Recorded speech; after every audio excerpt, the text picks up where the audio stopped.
किसी ने बड़े कमाल की बात कही है कि लोग अपने चेहरे को साफ रखते हैं जिस पर लोगों की नजर होती है, लेकिन अपने दिल को और अपने कर्मों को साफ रखना भूल जाते हैं जिस पर भगवान की नजर होती है। नमस्ते दोस्तों, मैं हूं आरजे कार्तिक। एक बड़ी छोटी सी कहानी सुनाता हूं। जिन्होंने कहानी लिखी है वो लिखते हैं कि एक दिन मेरे घर की डोरबेल बजी। मैं दौड़ा भागा दरवाजा खोलने के लिए, तो बाहर जाकर के देखा कि एक आकर्षक व्यक्तित्व वाले बड़े अट्रैक्टिव से दिख रहे थे एक व्यक्ति खड़े हुए थे। मैंने उनसे पूछा, हाँ जी भाई साहब बताइए क्या काम है। तो उन्होंने मुझसे कहा कि अच्छा, मतलब आज मैं खुद चल करके तेरे दरवाजे पर आया तो तू मुझे पहचानने से मना कर रहा है। मैंने कहा मतलब मैं समझा नहीं, आप कौन है? तो उन्होंने कहा कि मैं वो हूं जिसने तुझे साहब बनाया। ये तुम्हारे पास में आज गाड़ी है, बंगला है, परिवार में सुख शांति, सब मेरी वजह से। मैंने कहा मतलब भगवान है क्या आप?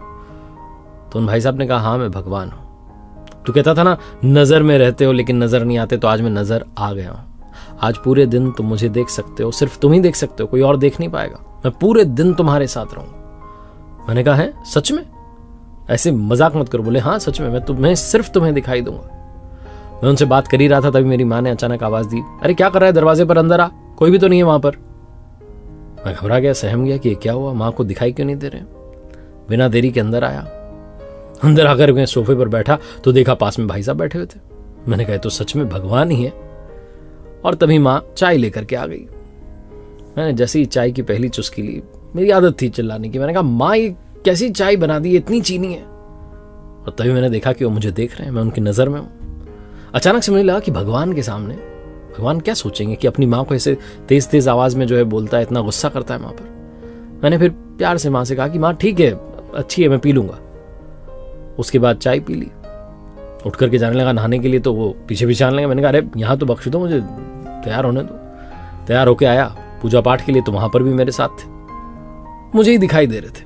मैंने बड़े मन से आराधना पूजा की। मैंने कहा आज तो भगवान जो है साथ ही हैं, ईमानदारी से पूजा की। उसके बाद बाहर निकला, कार में बैठा तो देखा पास वाली सीट पर भाई साहब बैठे हुए, वही भगवान जी। मैंने कहा आज तो कमाल ही हो रहा। थोड़े से हम आगे चले ही थे कि मुझे कॉल आया। मेरी तो आदत थी गाड़ी चलाते चलाते कॉल रिसीव करने की। कॉल रिसीव करने वाला था, मुझे लगा कि डांट देंगे कि क्या कर रहे हो। गाड़ी को मैंने साइड में रोका, नियम कायदे फॉलो किए, फिर बात की। सामने से कोई डील के लिए कॉल आया हुआ था और मेरी तो आदत थी कि भाई ऊपर का कुछ ले ही लेते हैं। मैं पूछने वाला था भाई ऊपर का क्या रहेगा, कितना % अपना। तभी मुझे लगा कि मैं उनकी नजर में हूं। मैंने ये नहीं बोला, मैंने बोला ठीक है काम हो जाएगा आपका, आप आ जाना ऑफिस में, मिल लेना मुझसे। वैसे ही कोई बात ही नहीं की। ऑफिस में पहुंचा तो स्टाफ से कई बार बदतमीजी कर लेता था, गुस्सा करता था, कई बार बोलते बोलते गाली निकल जाती थी, कंट्रोल नहीं रहता था अपनी जीभ पर। लेकिन उस दिन तो क्योंकि उनकी नजर में था तो मैंने ऐसा कुछ किया ही नहीं। किसी के साथ मैंने बुरा बर्ताव नहीं किया, गुस्सा ही नहीं किया किसी पर, शांति से बात की। सब लोग बड़े अचंभित थे कि आज क्या हो गया सर को, बड़े शांत थे, सबसे प्यार से बात कर रहे। पूरा दिन ऐसे ही अच्छे अच्छे बिहेवियर के साथ में बीत गया। ना मेरे अंदर काम आया, क्रोध आया, लोभ आया, मोह, कोई भी विकार नहीं आया, क्योंकि मैं उनकी नजर में था। मैंने कहा भाई एक दिन तो ढंग से जीना है। शाम हुई, दफ्तर से वापस घर जाने के लिए गाड़ी में जाकर के बैठा तो पहले से वो आकर के बैठ गए थे सीट पर। मैंने कहा सीट बेल्ट लगा लो, थोड़ा नियम आप भी फॉलो करो।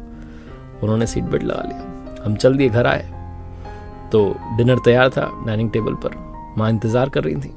मैंने देखा कि वो भी साथ में आकर के बैठ गए। पहली बार मैंने अपने जीवन में कहा प्रभु पहला निवाला आप लीजिए। उन्होंने पहला निवाला लिया, फिर मैंने भोजन शुरू किया। डिनर कंप्लीट हुआ तो माँ ने मुझसे कहा कि आज तो तूने खाने में कोई कमी नहीं निकाली, आज तूने बताया नहीं कि इसमें ये कमी वो कमी, तो रोज कुछ ना कुछ कहता है। आज क्या हो गया, सूरज पश्चिम से निकला है क्या? मैंने कहा नहीं माँ, आज सूरज मेरे हृदय से निकला है, आज सूर्योदय मन में हुआ है। और ये भोजन नहीं था कि इसमें कमी निकालूं, आज मैंने प्रसाद ग्रहण किया है, प्रसाद में कोई कमी थोड़ा ना होती है। मेरी माँ बड़ी सरप्राइज थी कि क्या बात है, बच्चा तो बिल्कुल ही चेंज हो गया। उसके बाद थोड़ा टहला, सोने के लिए आया तो देखा कि वहां पर भी वो मौजूद थे, मेरे सिर पर हाथ फेर रहे थे और मुझसे कह रहे थे कि तुझे किताब पढ़ करके सोने जाने की जो तेरी आदत बन जाती है, कई बार तो संगीत सुन करके सोना चाहता है, आज किसी चीज की तुझे चिंता नहीं है, तुझे सुकून की नींद आएगी। और सच में मुझे सुकून की नींद आ गई। अचानक से जोर से माँ की आवाज आई, तब मेरी नींद खुली तो रियलाइज हुआ कि ये सब तो एक सपना था जो चल रहा था। मैं गहरी नींद में था, एक सपना देख रहा था, लेकिन सच तो यह है कि मैं जीवन की गहरी नींद में था। उस सपने ने मुझे उस नींद से जगा दिया। एक ऐसा सपना जिसने मुझे झकझोर दिया और बता दिया कि हम हमेशा उनकी नजर में हैं, हमें हमेशा अच्छा काम करना चाहिए।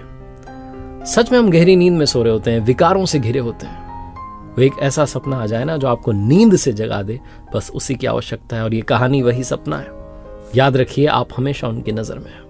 ऊपर वाले के आशीर्वाद के साथ, अपनी मेहनत, अपनों के प्यार के साथ कर दिखाओ कुछ ऐसा कि दुनिया करना चाहे आपके जैसा। याद रखिए दोस्तों, मैंने अपनी वेबसाइट लॉन्च की है www.rjkarthik.in, जहां पर कुछ स्पेशल कोर्सेज आपका इंतजार कर रहे हैं। अगर आप अपनी पर्सनैलिटी को डेवलप करना चाहते हैं तो स्पेशल कोर्स है दी सक्सेस मास्टरी। दूसरा कोर्स है द आर्ट ऑफ बैलेंसिंग। अगर आप स्ट्रेस मैनेजमेंट सीखना चाहते हैं, डेफिनेटली चेकआउट कीजिएगा, आपका इंतजार रहेगा।